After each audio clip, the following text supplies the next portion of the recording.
Welcome to Spoiler Piece Theater, the podcast that doesn't give a shit about spoilers.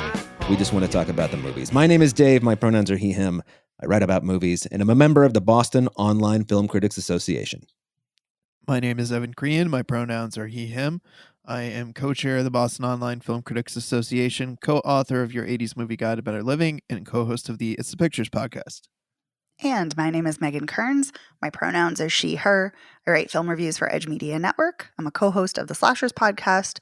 I too am a member of the Boston Online Film Critics Association, and I'm a member of Gallica, the Society of LGBTQ Entertainment Critics. Yeah. Rock Yeah, it and was roll. Yeah. The movies we're talking about today, we'll get into in a moment. But I want to tell you about what's going on Patreon. We watched the Alfred Hitchcock not classic, The Man Who Knew Too Much, the 1956 version with James Stewart and Doris Day. And if you want to hear the world's worst James Stewart performance, not once, not twice, but for most of the episode, Yeah. you can go over to patreon.com/spoilerpiece and listen to that. If you're a member already, it's right there for you now. And if you're not a member, please consider becoming one for $5 a month. Each week you get a bonus episode and the back catalog of all the bonus episodes. And each month we have a poll to vote in. You choose which movie we watch. So You too can be like our patrons and us and laugh so hard that you start crying from Dave's impression. Yeah, I was going to say, don't forget the unbridled giggles. yeah, there's that too. I didn't want to oversell it though, because someone's going to sign up for the Patreon and be like, this motherfucker's impersonation sucks. So, and while we're at it, talking about patrons, let's thank our sponsor piece patron, Heather Sachs. Heather, thank you so much. Thanks, Heather. Thanks, Heather. On the show tonight, we are talking about the new Nick Frost written, starring movie, Getaway, also starring Aisling Bea. And we are talking about Red Rooms, which, if you're the kind of person who listens to this show, you're probably the kind of person who has heard of Red Rooms. So, Even if you listen to our top films episode, and I believe this was in Megan's list. This was in our top 10. it was Sure indeed. was. It was indeed. Well, then let's not waste any time. We're not going to do Red Rooms first. We're going to do Getaway first. Go to timecode beep for that. It'll be in the description of the show. So this is written by Nick Frost. It stars Nick Frost. It's directed by some guy. It also stars Aisling Bea. Some and- guy. Some guy. I can't pronounce his name, and I forgot to look up. Cars. Yeah, I forgot to look up how to pronounce it. And it stars a bunch of Swedes. And the IMDb one-sentence description goes like this. A family's vacation to a remote getaway takes an unexpected turn when they discover the island they're on is inhabited by a serial killer. Which is the most... I mean, it's incorrect, because this movie has a big twist about halfway through. It does. A big, if I may be so bold, big stupid twist. But we can get to it. Oh, Evan actually looks disappointed that I said that. Oh, because we can, we got the technology for the video, folks. So basically, it's this family of 4 knuckleheads who are English. Yep. Led by Nick Frost, who I quite like as a performer. Aisling Bea, who I'm not too familiar with, but I have liked what I've seen. And then I don't recognize the kids, and I don't recognize any of the Swedes, but that's fine, because whatever. And they're going to this remote Swedish island where this horrible tragedy happened. I don't even remember how long ago it was, but a long time ago. 200 years ago, where the inhabitants quarantined themselves from the fucking rest of Sweden, and the quarantine went on so long that they had to resort to cannibalism and things like that. And I don't know, it looks like a pretty lush island. I don't know why they couldn't grow things, but okay. And so the English family is presented as just this kind of group of twits who don't like each other very much. You got the 2 kids who are like older teens, and they're kind of apathetic and they don't give a shit about what's going on. And then you have Nick Frost, who's a dum-dum, and his wife, who's sort of exhausted with his dum-dumness. And they're in Sweden already, and they're going to take a ferry to this island before they do this 3-day festival to commemorate the 200th anniversary of this thing. And they do a play each year. And the Swedes are like, don't go to the fucking island during this thing. Go to the island, you might get killed. And of course, this English family is like, we're going to go. We paid for our, Airbnb or whatever it is. We already paid for this vacation. We need this vacation. We're going to go anyway. Yeah. And we should mention that they stop in a cafe first and they order some food. And the kids find a decapitated animal of some kind. I can't remember what it is. And a bird. A bird. Mhm. And then they eat the food, and then Dad forgets his wallet and he goes back to get it. And then they go to the island. And when they get multiple warnings not to go to the island from the establishment. Like the guy who works there is like, don't fucking go there. They hate outsiders. They're not going to be happy with you. He says it's like foreigners on the island are like serving pork chops at a bar mitzvah. It's like, you just don't do it. Like they have so many warnings from people, do not go there. For me, that'd be end of movie. If someone tells me don't go to this island that you plan to go to and is warning me that vigorously, my movie's done. I'm not going to the island. It reminds me of the old end. Yeah, it's like the old Eddie Murphy joke about when he first saw the Amityville Horror. How if it were a black family, it'd be like a 7-minute movie. So anyway, so they get to the island and they get off the boat. And immediately they're greeted by everybody on the island who's like, who the fuck are you idiots? And they're like, we're English tourists. And there's this old woman who's kind of like the leader.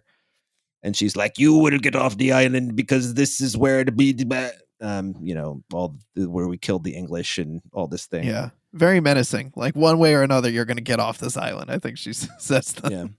After licking her face. After licking her face. Yeah. Forgot There's about that. There's a lot of licking and mouth kissing in this movie. From mainly the Swedes. Yeah.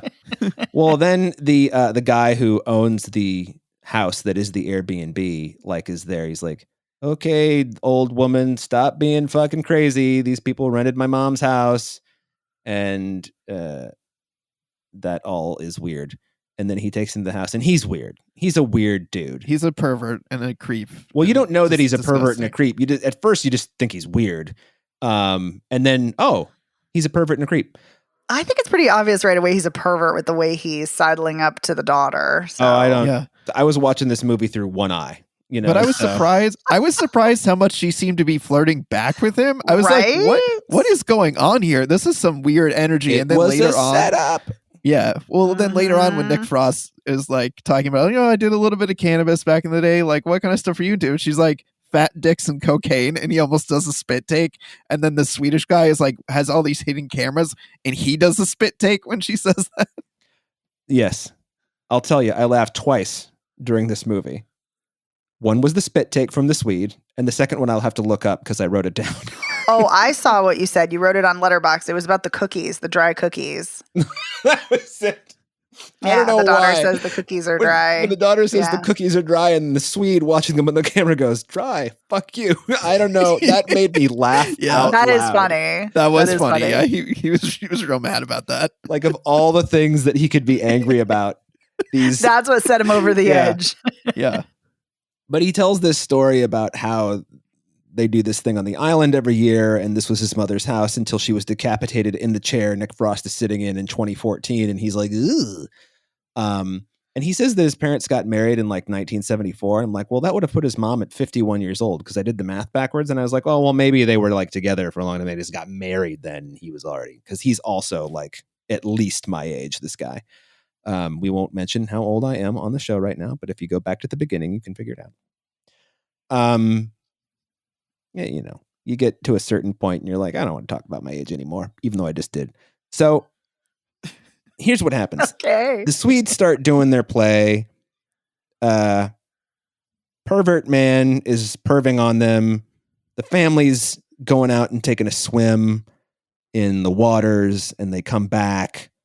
People are leaving dead things on the door. Like the first night they're there, all the Swedes show up like holding torches and present them with like a dead raccoon in a bag or something like that. I don't remember what it is. Yeah. Or skunk. I don't remember. It's pretty gnarly. And Nick Frost takes it to the guy who owns the Airbnb, and he's like, look what they left. And the guy just goes, well, it's dead. He's like, yeah, but they fucking left. What are you talking about, crazy Swede?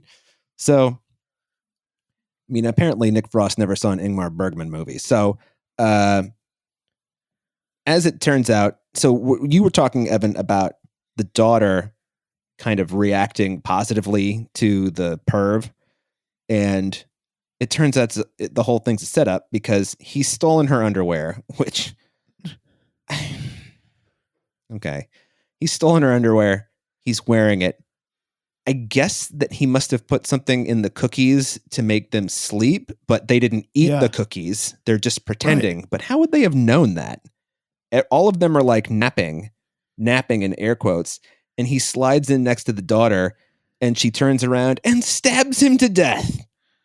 They all do. Yeah, they all stab the shit out of him. They all stab him because it turns out they're the serial killers mentioned in the IMDb summary that I read. The It's inaccurate misdirection. summary. Yeah. They're killers and they love killing people and they just start killing the shit out of everybody on the island. And they kill everybody on the island. Meanwhile, on the mainland, there's a cop who's working the case because the Swedish diner couple who was arguing the whole time in a really kind of unfunny way, they're dead. And it turns out, of course, Nick Frost killed them when he went back to get his wallet. And they've been like killing everybody on their way. And they've killed a whole bunch of people. And it turns out the kids aren't really their kids. I guess he and Aisling B are married, but the kids are not their kids. It's just like people they've, I don't know, put an ad in New Musical Express and found, I don't know where. But there's this tension the whole time between Nick Frost and his son, because the son's a vegetarian and he keeps calling his dad names and he's a little dick. And Nick Frost is like, I've had just about enough of you, and sticks a knife in the kid's neck. And I was like, whoa. And that was the one time I was like, did this father just kill his son? I mean, I know he's a serial killer, but geez. And then it turns out you learn that it was just like, you know, a guy who had been working with them. And so, so the whole thing is about them killing everybody. And then they tell the old woman at the end, you know, by the way, the daughter gets a shotgun blast to the gut and recovers from that completely in 3 minutes.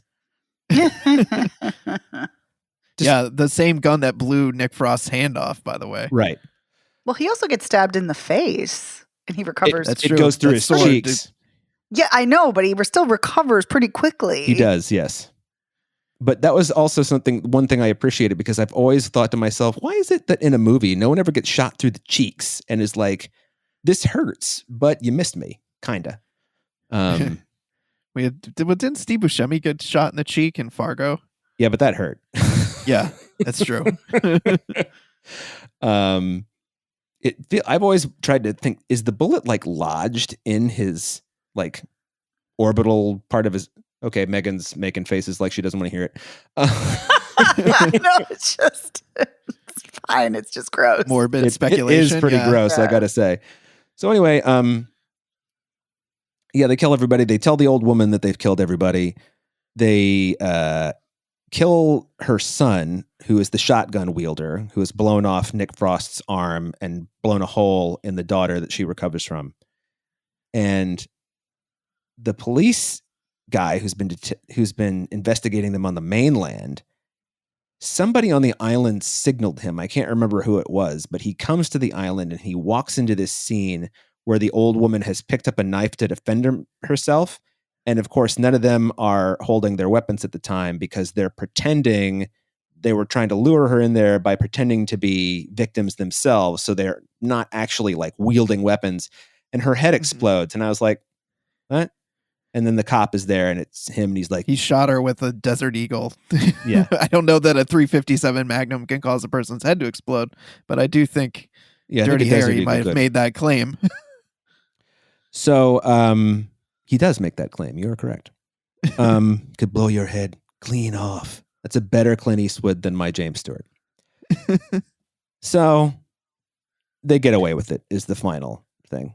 Yeah. Because the police detective's like, you must get out of here when the ferry come. The police will take you back, or whatever he says. And then some creepy dude who accosted them on the ferry had been sleeping in a dinghy, and he gets out, and the police just like randomly shoot him for no reason. Just mow him down. Just fucking kill the shit out of him. And they're like, best vacation ever. And that's how it ends. Evan, you liked it. Why? Well, I mean, I think you guys know that I like Nick Frost as a performer. I appreciate his sense of humor. I do like the Cornetto movies. I think this movie, I will admit, its tone kind of jackknifes all over the place, and not in a good way. Like sometimes it feels like it's going for really, really bonkers, silly, and other times it feels like it's kind of being serious. But I loved the twist, which I honestly did not see coming at all. I don't know if either of you did, but I certainly didn't. And I found it a fun twist that okay, they're the serial killers and they're just killing the shit out of everybody. And yeah, I mean, I think I laughed more than you did. I definitely found it funny. And yeah, just got very silly once the killing started, and it was the kind of, you know, over the top violence that I can get on board with in a horror comedy when, you know, blood is everywhere and people are stabbing the crap out of other people, and it's just so over the top and so outlandish and just so silly that I can't help having fun. Fair enough. I'll allow it. How generous. As if it's my decision. I apologize, sir. Megan, how about you? Where do you come down on Getaway? Oh, I hated it. And there you have it, folks. We'll see you next week. I thought it was absolutely torturous. I found this. I'm starting to think I don't like Nick Frost at all in anything. And it could just be because of the last 2 horror films that we've seen within a couple of months that he starred in. Right. And I couldn't stand either of them. I don't know. Anywho, I did not like the performances. I did not like the humor. I did not like the twist. I did not see the twist coming. Evan, to your question, as you asked if we had seen the twist coming, I did not. But I think it's very ham-fisted. Like I don't think if I were to go back and watch it, I'd be like, oh yeah, there are clues along the way, or oh yeah, this makes a logical sense. I don't think it does make logical sense because there are a couple of clues I feel like in the movie when I was thinking about it in retrospect, like the whole bit where she was like her underwear was missing and she says to the brother, like, I don't care if you like whacked off to them or whatever, just give me my underwear back. And I'm like, that's fucking a weird thing to be saying to your brother if that's your real brother. And then he says, well, she already said before that he was not her real brother. So that's why I didn't think I just thought she was a weirdo. But yes. Oh, yeah. Because kids like used to, or I'm sure they still do this. You were adopted, like that kind of thing. Yeah, exactly. But that's not that's a good point, but that's not what I'm talking about. I'm talking about how the part where they walk up to the pigeon. And we don't see them walking up, but we see them staring down and they're like, I wonder what happened. I don't know what happened. And then we see in flashback that she sliced off the pigeon's head. And it's like, well, why are they standing there wondering what happened? Like, it just seemed dumb to me. And I don't think this is a very smart film. I don't think this is a very well-written film. I just did not enjoy this at all. I found this really, really tedious. So fortunately, it did not work for me. Okay, so we got 1 yes and 1 no. And I am also on the no side. And to answer your question, I did not see the twist coming. We have not talked about the recurring theme of Spoiler Piece Theater, which is, I can guess, the end of every movie. Didn't see this coming. I really was wondering when it happened. I thought to myself, "Wow, I was blindsided by this ending." And I really wonder if Dave is, because normally you do pick up on these things. And yeah. Like that would be a shock if he really didn't see this coming. No, I really didn't. And I think it's for the same reasons as Megan. I think if there are clues, they are ham-fisted. But I'll tell you what I had the biggest problem with out of everything, and I had a problem with everything, is the POV shots of them stabbing everybody are not the correct POV of the person being stabbed. It's like they're off by like a couple of feet. Because you don't stab someone in the knee when you're killing them. You see all the knife wounds in these people and they're all in the chest, basically. And so if you were doing that, it would be, now I know you can't do this because of how cameras work and you can't like fucking hit a camera. I mean, you could. But anyway, the knife, it's just that kind of like, I'm just going to go ahead and use the word sloppiness. That kind of, if I'm noticing things like that, I'm really not having a very good time. And I remember being very surprised by the twist because when the creepy Airbnb owner comes in wearing the sister's underwear and he slides into the bed next to her. I was like, is this going to be some weird thing where she's like totally turned on by it? And then she kills him with her family. I'm like, oh, it was a setup. And the other thing that I thought when I saw him in the underwear is like, I wonder how Megan's going to feel about this. Oh, I hated it. So, yeah, I mean, I can't say that I hated it just because I don't really think it even deserves that kind of emotion. I mean, it's just so fucking, I'm sorry. I know you liked it, Evan, and I'm sorry to speak about it this way, but it's just kind of so dumb and pointless that I just don't even find it worth the energy to get worked up about it. You know? I think that the screenplay is really bad. I think it's just kind of, this is the kind of thing I feel like you have this idea and I know how long it takes to write screenplays, some screenplays anyway, months, years, whatever, unless you're James Cameron who has 3 jobs at the same time and you're like, all right, I got to write Rocky, not Rocky. I got to write Rambo. I got to write my own movie and I got to write this other one, so, okay, X number of days, this is how long it takes. But I feel like this is the kind of thing that you smoke some pot with your buddies, you laugh about it, and then you go home, and then the next weekend, you're like, I should fucking write that thing down that I was talking about with Jim. And then you take the next 48 hours, and you do a lot of coke, and you write it, and then it's over. So... and then you put it in the drawer, and then file it away. Unless you're Nick Frost, in which case you're like, oh, I'll make this, yeah. So... I think that Nick Frost can be a really compelling actor, like really compelling. He made this, I don't know if he wrote it or not, but he made this movie maybe a decade ago where he's the lead and he wants to be like a ballroom dancer. And so he tries to become a ballroom dancer and Rashida Jones is in it and she becomes his dancing partner. And it's just this kind of sweet little movie, That sounds lovely. Mhm. Yeah. And it's like, where's that guy?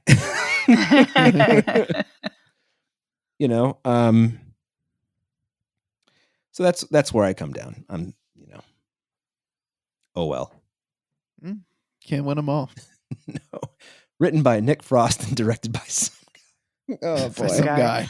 I just want to say, I think there is a good idea here because I think the notion of having a red herring in that, they're not a sweet family because, the son is a dick right from the start. Right. And the daughter's weird. But not that there's anything wrong with being weird, but she's like not good weird. You're like, not that there's anything wrong with fat dicks and cocaine. No. I mean, I just assumed she was joking, like, and just looking to get a reaction. But hey, Yeah. maybe she was telling the truth. Who knows?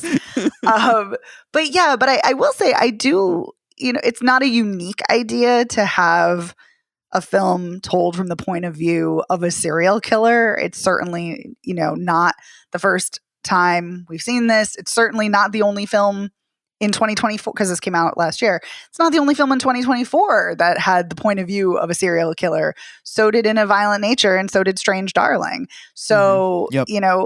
and there are lots of films that have that twist or have the perspective from a serial killer. I mean, the whole slasher genre is based on POV shots from serial killers. So anyway, it's not the most unique concept, but I think it's a good premise. And I do kind of like the idea or the concept of having this family who's British and, well, Aisling Bea is Irish, so British and Irish, who are going to Sweden and, talking about how, everything looks so Swedish. And it's like, well, yeah, we're in fucking Sweden, you dumb fool. Like, trying to show the foolishness of tourists. But I think there's too many ideas that just weren't developed far enough or developed really at all. But I do think there's something good here, like a good idea. I back up that sentiment, Megan. Not that I think you were looking for backup, but I'll take it. Thanks. Yeah. Well, do we have any closing thoughts on Getaway? Evan, I feel like you should close it out since you liked this. Well, no pressure, but I'm just saying. I was also thinking the way that they call each other mommy and daddy with a very much a wink was another kind of tell that something was weird about this family unit. I feel like the fact that they called themselves mommy and daddy to each other, I was just like, that's just fucking weird. It is weird. It's a weird thing. And I know some people do that, but it's weird. I just thought that they were twits. Me too. Imagine my surprise. I also thought it had to do with their therapy sessions since they were talking about being in therapy. And so I was like, is this like a weird thing they're doing? Oh, that's right. Yeah, he did mention the couples therapy. Yeah. I thought it was funny how mad they were at that guy for his dry waffles. Like when they were killing him, they're like, your waffles are fucking dry. Yeah. Well, anyway, they didn't like dry cookies or dry waffles. Yeah. No. Everything on the island was dry, according to the Brits and the Irish woman. Yeah. Okay, so moving on from Getaway, we are now going to talk about Red Rooms. This is a movie that Megan put on her top 10 list last year, and Evan and I are finally seeing it. And here is I'll just give you, this is it really is one sentence. A model becomes obsessed with a high-profile murder trial. And that is the only sentence on IMDb. What? Yeah. Telling you, that's why you can't go to IMDb. You got to go to the press sites. I know. Oh, but there's a little more under the storyline section. Oh, is there? The page, yeah. I beg your pardon. I don't know where that is. I see it. I see it. The high-profile case of serial killer Ludovic Chevalier has just gone to trial, and Kellyanne is obsessed. Kellyanne is the model. When reality blurs with her morbid fantasies, she goes down a dark path to seek the final piece of the puzzle, the missing video of a murdered 13-year-old girl to whom Kellyanne bears a disturbing resemblance. Well, when she dresses herself up like her, sure. Right. Yeah. Yeah, that's not an accurate description. Yeah. It's a little, it's fleshed out, but not accurate. Yeah. This is written, directed, I should mention, by Pascal Plante. This is a French-Canadian. Well, this is a movie. It takes place in Montreal. It's 90% of it's in French. Although they do kind of make the point, as almost everybody in Montreal does speak English also. And that's basically it. There's this guy who's being charged with these 3 murders. And we should say that these 3 murders that he videoed and put on the dark web. So, yeah, it's not just like, murder case, which is horrible in and of itself. They're snuff films. And they're teen girls. Yeah, teen girls and grisly crimes when they're describing the things that happen in them. Yeah. I was kind of like during the opening monologue, and it started to get a little more specific. I was like, all right, well, I'm not going to read the subtitles, but I know just enough French to pick up on like some of the things. And I was, about every 15 seconds or so, I'd be like, ugh, ugh. So it's like, it's effective. So the 3 murdered girls, the youngest one is 13. The video of her death has not been found. I guess maybe, I don't know if it got uploaded to the dark web and someone grabbed it and took it down, or if it just didn't get up there. But anyway, Kellyanne is a model who does sort of, they describe it as kind of the edge, like she's edgy. And okay. And she's got a website, and it seems like she's fairly prominent because the press outside the courtroom wants to talk to her. And she's living. Oh, that's not her website. That's a clothing website. Right, but she's on it, right? And they used her specifically because they thought she was edgy. I guess that's the point I was making. Right, and she's also lives in this very like fancy high-rise apartment, and she plays like online poker. She's a hacker. She's kind of got like a few different revenue streams going on. A few different revenue streams, and I did the math on the thing that comes later with the Bitcoin. Ooh, was that pricey? And I see why. But anyway, she gets in, like, the trial is of course so popular that you have to get in line to get into the trial, like in the middle of the night. So she's been sleeping outside. She'll sleep for a little while in her home, and then she'll go sleep outside the courthouse, and she meets this other woman whose name is it Clementine? Yes. Oh, my darling Clementine. So, not a great movie with Henry Fonda. Anyway, it's fine.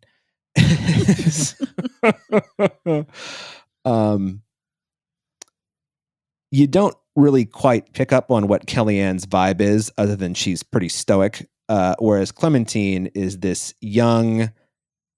If it were the 90s, she'd be wearing, like the sweater that your grandma wore that only has the one button at the neck, and she's a kid she's enamored of it. She's like somebody following around Ted Bundy during his trial. She thinks that it's all a conspiracy. He's been framed. He's got to be innocent. Look how kind his eyes are. I know. And like when Clementine just kind of forces herself in a benign way upon Kellyanne, and they end up spending a bunch of time together. And the first time they're together, they have lunch, and Clementine is going through the conspiracy theories about this. And I swear to God, it's so clear that this guy is guilty from the moment the movie begins. The things that she is talking about they could have planted the stuff, and then this and that, and the blood, they could have planted the victim's blood on his glove. And it's like, are you fucking working for O.J. Simpson? Like, what is this? Ay. But I will say the only thing, and you're absolutely right, but the only sliver in her favor is that something that we haven't mentioned yet is that the killer is masked, like completely masked, except you see his eyes like one time briefly. So that's why she thinks that he's innocent, because she's like, it's not really him. And I do have to say, sort of having been on juries and things like that, and knowing how, beyond reasonable doubt is supposed to work, which I assume is similar in Canada. It seems like in this case it is anyway. I know we watched the movie about the fall, which is French. And I remember, I didn't know anything about French courtrooms, and I've got to ask a French person, is this movie accurate at all? So now I have to find a Canadian and say, is this accurate at all? Because this looks like a fairly standard way you do evidence and et cetera, et cetera. No brouhaha. It's just stark white room, lawyers doing their thing. Witnesses, either the experts who are very straight-laced or the parents of the girls who are understandably horrified still all this time later. The accused in this glass box of a room by himself. That's fucking ominous as shit. And he is the most expressionless, like when he's rubbing his hands toward the beginning of the trial, they just like pan over to him and he's like sitting there like playing with his hands and like rubbing his hands so nonchalantly. Ooh. And it's like, haven't you ever like seen a Clint Eastwood movie? This guy's guilty. He doesn't give a shit. He's guilty. It's the guy who's freaking out, who's innocent. Anyway. So Clementine has been, she's basically homeless. She's been sleeping in a shelter so that she can barely afford to come down to Montreal to go to this trial. So Kellyanne takes her in, and this is when we discover that Kellyanne's AI is named Guinevere, which is pronounced differently in French. I'm not going to try. And you can ask it questions, and it's a very sophisticated AI that she uses to, do all kinds of things later, all kinds of illegal things. And Clementine thinks it's weird, but they have some fun having the computer tell them jokes. But then there comes a point when they're going to show the two videos that are in evidence during the trial to the jury. And the lawyers say, hey, anybody who's not either on the jury or in the immediate families, you got to kick them out of the courtroom in a very friendly way. And so the judges say, yep, clear the court of everybody. And Clementine and Kellyanne are standing out there, and Clementine's trying to like see in, and you can barely hear the screams coming from that evidence tape. And it is fucking horrifying. Like when someone has a medical event, clearly like a heart attack or something, because they have to like rush into the courtroom to help someone. Yeah.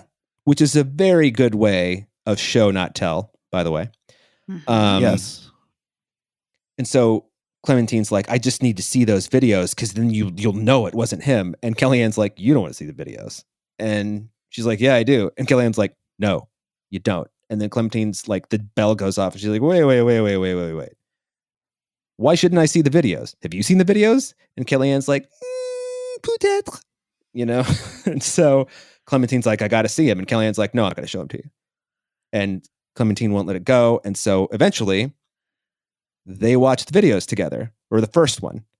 And Clementine's, the acting this woman does, I mean, oh my, just the horrified, going from like, this is bullshit, about his innocence, not the quality of the video or whatever.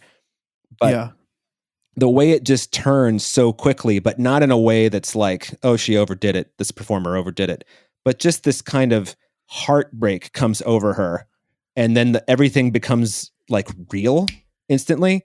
And so the video's over and Kellyanne is like, all right, let's watch the second one. She's like, no. She leaves the next day. She's like, I'm packing up. I'm going home. Yeah. she's had enough. And so then Kellyanne, she dresses up like the girl whose body has never been found, and goes to court. And does she stand up or not? Or they just see her and they're like, you got to get out of here. No, the mother sees her, the mother of the daughter, and then she tells the other parents, and then the security gets her out. And she's forcibly removed. Right. Yeah. I just want to say, it's not like for those who have not seen the film, it's not just that she's dressed in a schoolgirl outfit. Right. She also has a blonde. Yes, she has a blonde wig. Mm-hmm. She has blue color contacts. That's right. Yeah, that she puts in while she's sitting in the courtroom. And then she has the retainer that was the girl's retainer. Yeah. So that it was like lost or something. And so that's how she looks exactly like her. Yeah. Right. So anyway. Yeah. Please continue. Right. I guess I wasn't specific enough because it's not like Halloween. It's like cosplay at 100%. Yes. No. Yes. Yeah. It the is attention deeply to detail. Disturbing. Yeah. It is deeply disturbing. And Kellyanne has already been dropped by one client for reasons not really explained other than she's edgy and people talk. And then after she pulls that, her agents drop her. And I was thinking, what is Kellyanne going to do? Is she going to go off the deep end? Yes. Kellyanne, now I don't know exactly, and we can talk about this. I don't know exactly what the purpose of all of this was, other than you become obsessed with a thing.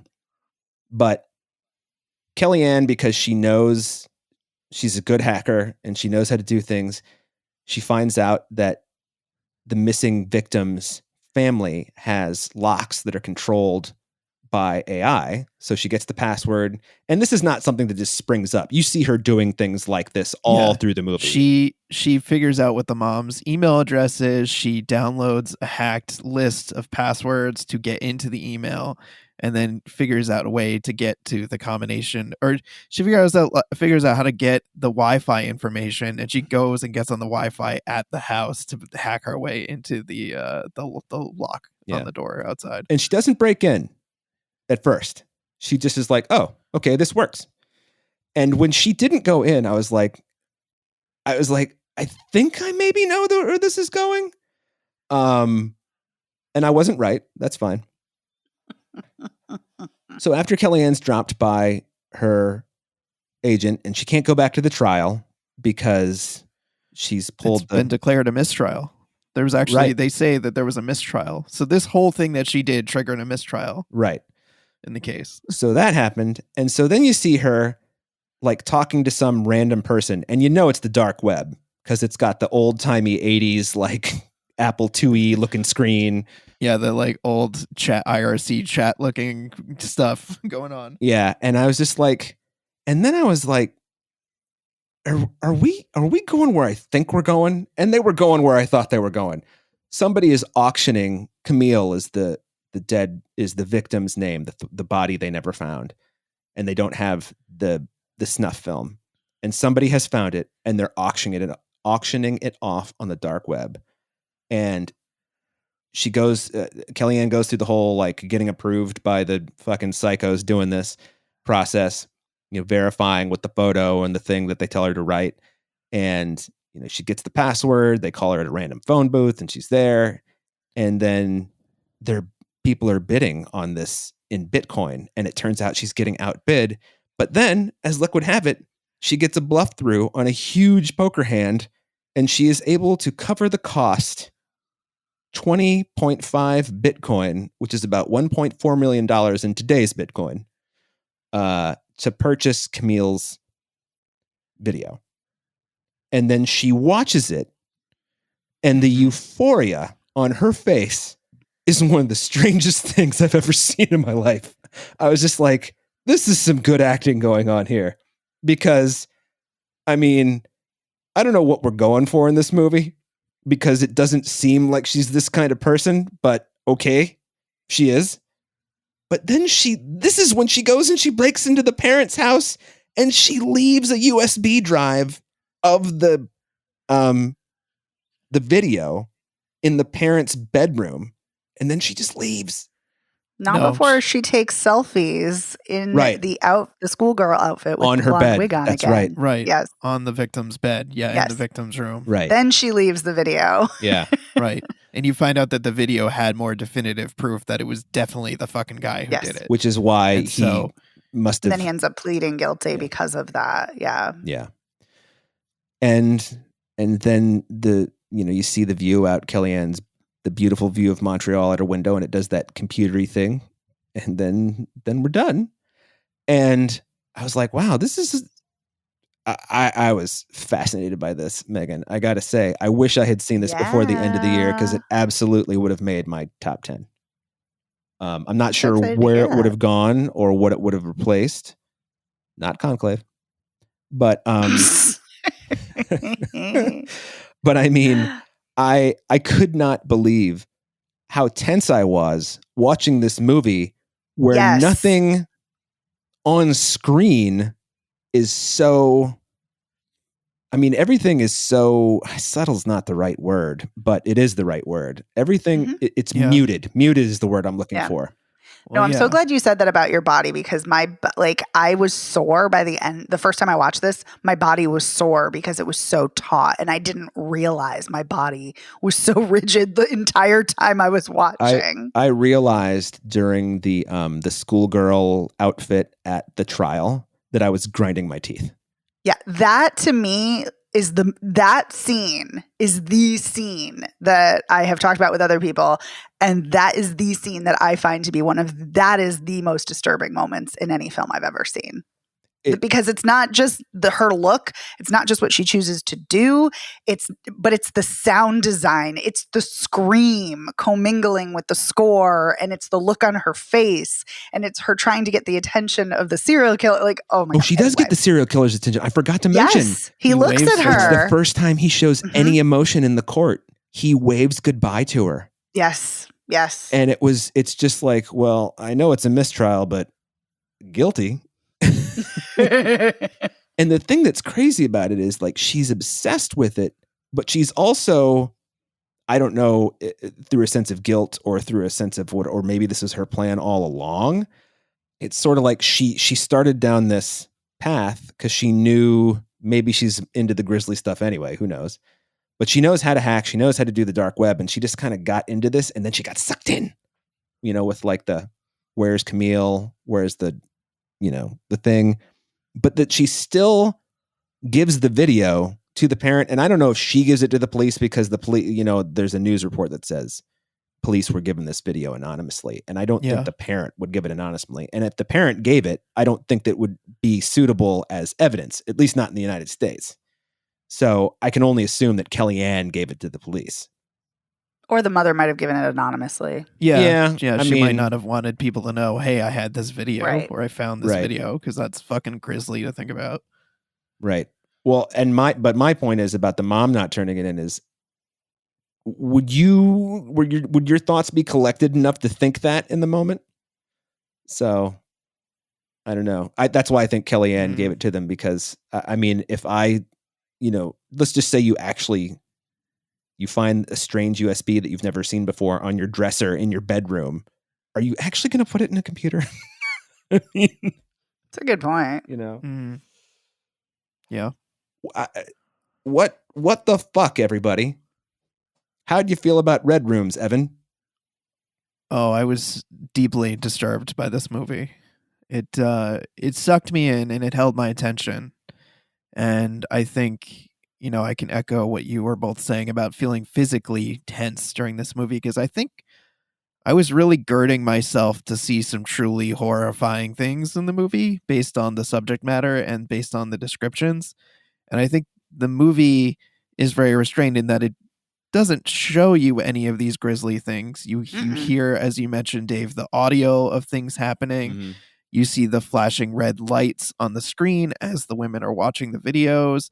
And all of that is disturbing enough on its own. It is messed up. And Kellyanne's face. I mean, yeah. Woof. There's a lot of great acting in this. And so this really held my attention. I was, glued to it. I was disturbed. I was unsettled. I think the thing that I came away with, or that I struggled with, was the ending, and feeling like I don't feel like I got a good sense of the why from Kellyanne, especially if this was her plan all along to like get this video and turn it in. Why did she do the thing that caused the mistrial? Like that, to me, I am struggling to make sense of, because if he was already on trial and you wanted him to go down for it, why would you fuck that up? So I don't know. I think that's the thing that I was like, at the end, I was kind of like, why? Like, it was so good, but like, I don't feel satisfied by the end, because I don't feel like I got enough inside the character's head to be like, why did you do all this? And I know movies are like that, but that was my main problem at the end. Like, didn't feel like I got a satisfying explanation or conclusion to it. Okay. I think I have some things to say about that, but Megan, you were going to go.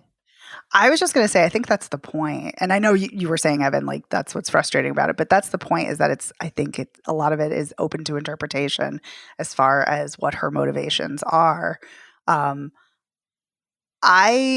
It's funny. I've watched this twice and I don't remember a mistrial at all, which is funny. So maybe I need to watch it a third time. But anywho, which I probably will, because I love this so much. I think I don't need for me personally, I didn't need concrete explanation, because I feel like I got so much about who the character is based on these little moments, based on Juliet Garepi's phenomenal performance, based on, Kellyanne's such a controlled person. She is so stoic. She is so in control. She's very calculated with everything. But I think the cinematography kind of gives a lot of it away, in that in the beginning, the cinematography is very, very fluid.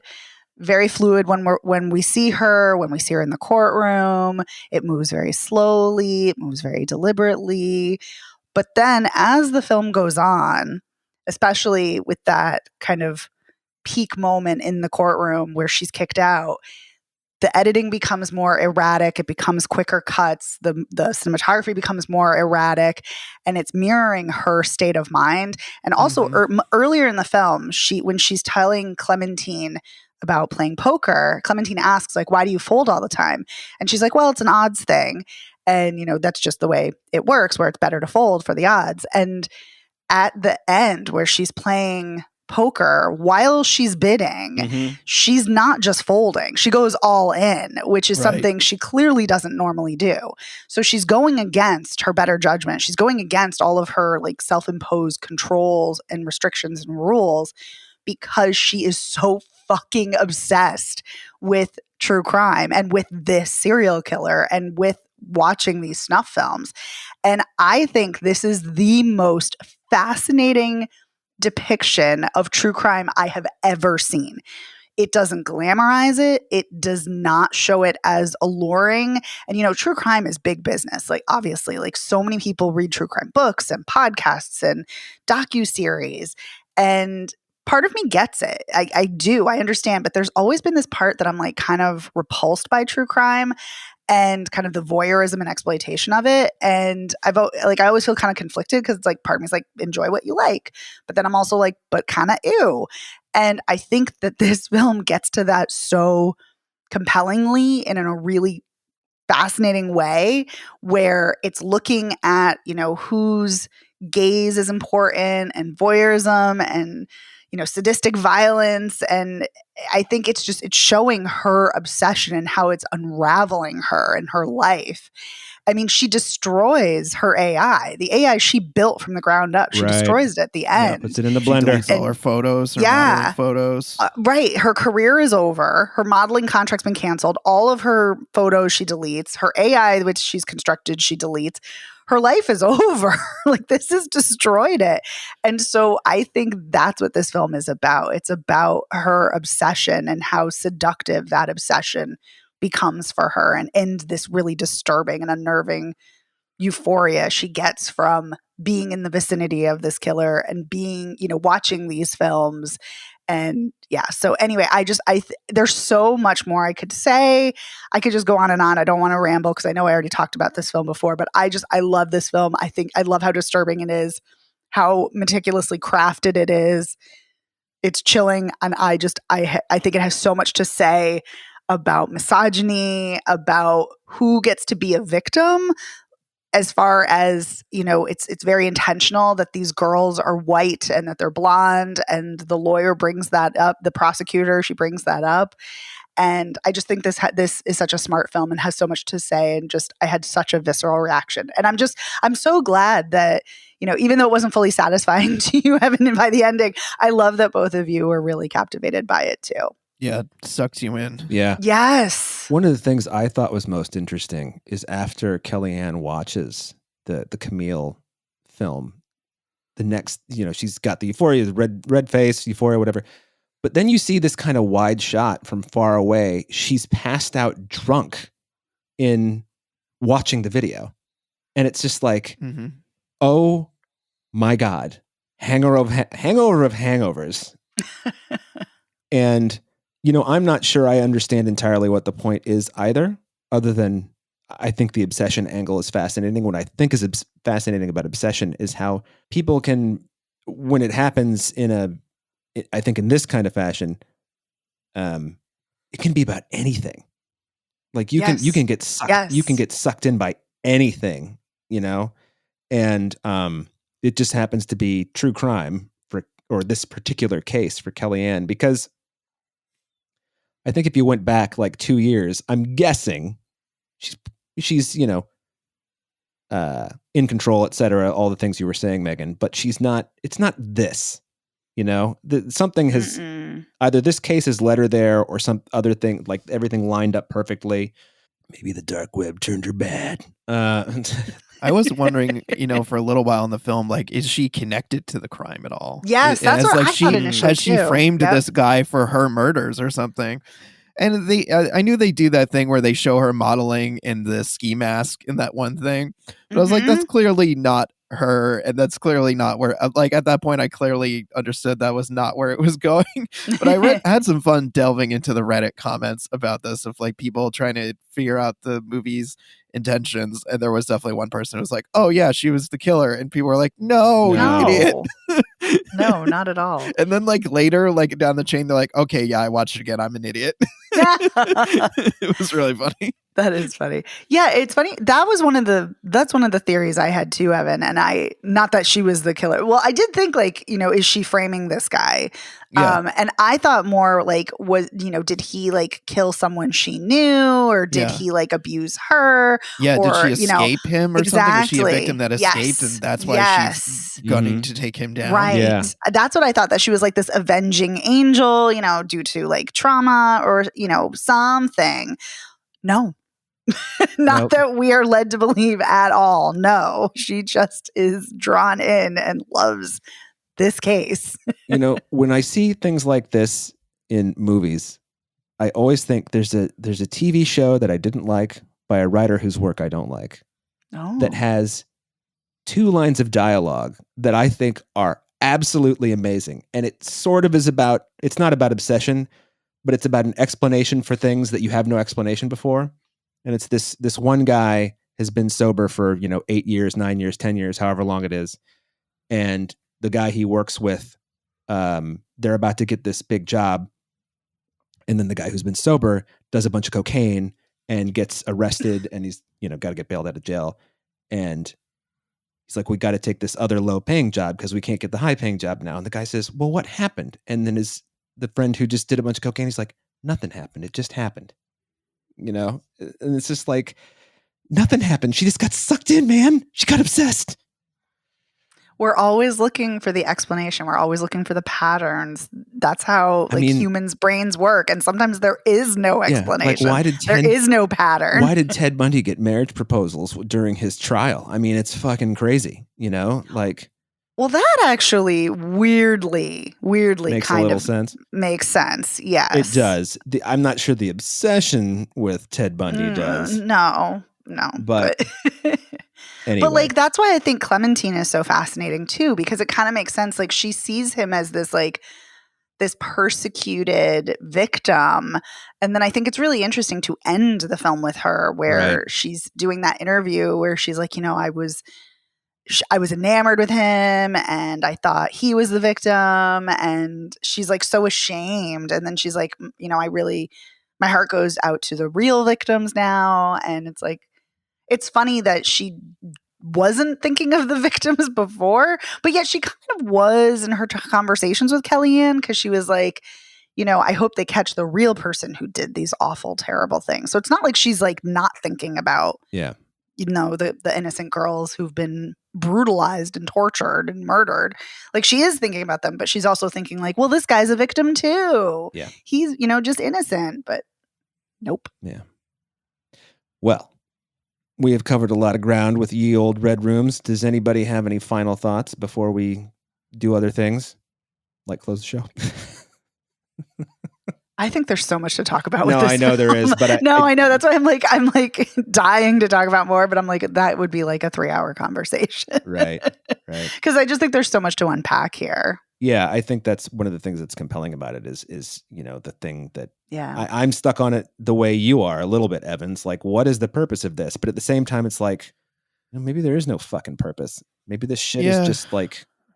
And I don't know if purpose is the right word to describe what I'm feeling. I think it's just like emotionally, I wanted something more there in some type of psychology, or I'm having a hard time putting my finger on exactly what I mean. But there was something missing, and I was bummed because I was really fucking enjoying the movie up until that point. Yeah. I was like really, really into it. Do you think if there was like some kind of explanation, like a psychological disorder or some kind of trauma, like, do you think like that would be the, I don't want to say catharsis for you, but kind of the like the culmination, the closing? Yeah, I think I would have had an easier time processing. And being like, okay, all right. Yeah. Like, here's what you're like, okay, she, or even if she just like decided, we found it in the beginning and she's like, I just want to fucking get this bastard. And like, I'm going to do everything I possibly can to get, the mistrial, I think doesn't make any sense in that. But if she was like, this was my plan from the very fucking beginning, versus like, I feel like she was just kind of stuck, like you said, she gets out of control and she's just fucking all over the place. And I'm like, well, what are you doing? What's going on here? Yeah, she just completely spirals. Yeah. But I think that is the frustrating thing. Well, but like I said, I think that's the point. Yeah, but also you think about like how much time she spends. She's not accountable to anybody. So I think she's kind of her own boss in a way. Yeah, when you're not accountable, you have opportunities to do things all the time. What kind of person are you? If you're the kind of person who becomes obsessed with something, well then, whoops.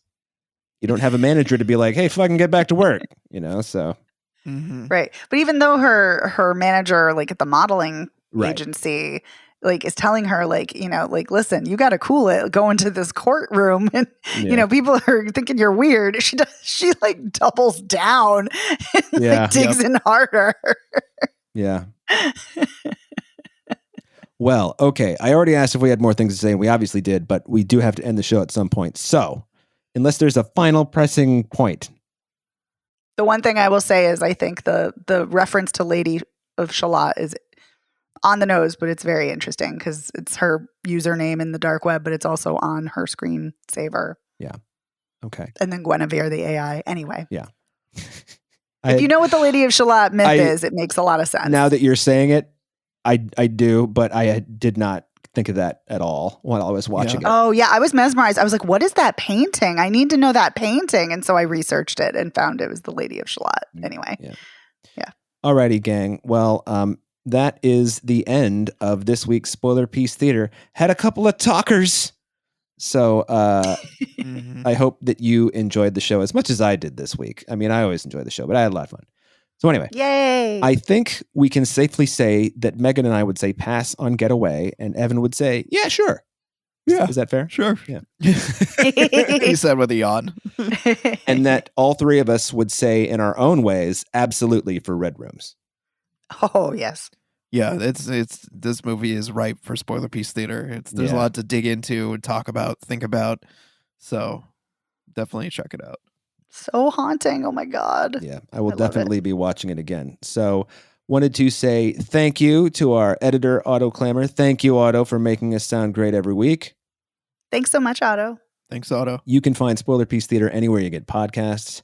We have a website at spoilerpiece.com. We're on social media, Spoiler Piece Theater on Facebook, and we're at Spoiler Piece on Twitter, Instagram, Letterboxd, Threads, and Blue Sky. If you wanted to get in touch with us and talk about your feelings about Red Rooms, you can email us. That's spoilerpiece@gmail.com. Or you could give us a call at 862-21-PEACE. And you could leave a voicemail about Red Rooms and Getaway. And you could be like, killing people over dry waffles. Yeah, I get it. If you like the show, please rate and review us by going to ratethispodcast.com/spoilerpiece. Or you can rate us on Spotify and Apple Podcasts. That helps out a lot, gets the word out about our particular brand of yappin'. And if you really, really like the show, please consider joining our Patreon. I told you at the top that we watched the Alfred Hitchcock movie, The Man Who Knew Too Much, with James Stewart and Doris Day. It's a fun conversation. It was fun for me. It's a fun conversation. And that's over there on Patreon. And that's it, everybody. My name is Dave Riedel. I write about movies. I'm a member of the Boston Online Film Critics Association. You can follow me on Instagram, Letterboxd, Blue Sky, and Threads as Dave Sees Movies. My name is Evan Crean. I am co-chair of the Boston Online Film Critics Association, co-author of Your 80s Movie Guide to Better Living, co-host of the It's a Pictures podcast. You can follow me on social media as Real Recon, and that's real as in film reel. And my name is Megan Kearns. I write for Edge Media Network. I'm a co-host of the Slashers podcast. I too am a member of the Boston Online Film Critics Association and a member of Gallica. You can follow me on Twitter and Blue Sky at Opinion S World, or on Instagram and Letterboxd at The Opinion S. See you next week, everybody. Bye. Bye. Bye.